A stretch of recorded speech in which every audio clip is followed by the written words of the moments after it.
International security embraces a larger picture, although it certainly includes border patrols and internal security. So when we use the expression in American media and politics, homeland security, that certainly means patrolling our borders, securing our ports.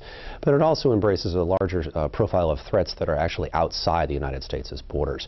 A lot of what drives transborder migration, illegal narcotics, are conflict situations in countries like Colombia or Mexico, which actually affect our homeland security, even though they are, strictly speaking, international security concerns.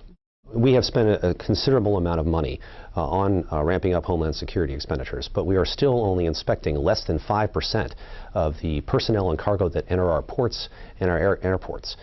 We need to do much better in that regard.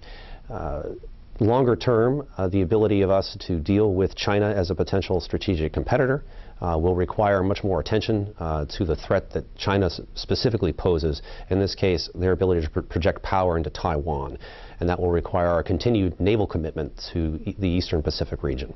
The way to prioritize our spending is to look at threats that are most likely and least likely, as well as threats that we actually address using targeted spending.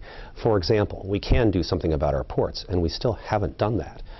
We can do something about terrorists trying to infiltrate our borders, which we are attempting to do, but still requires more attention. How we deal with China as a longer-term strategic threat, more spending may not actually deal with that problem.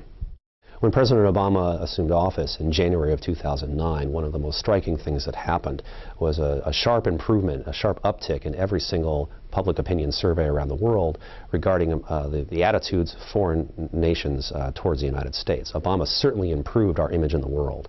However, longer term, there are still deep differences about our national security policy. We are still viewed by many other nation states as a country too willing to use force to further its own interests, and that is something that, whether Obama is in office for a second term or not, those things are not going to change.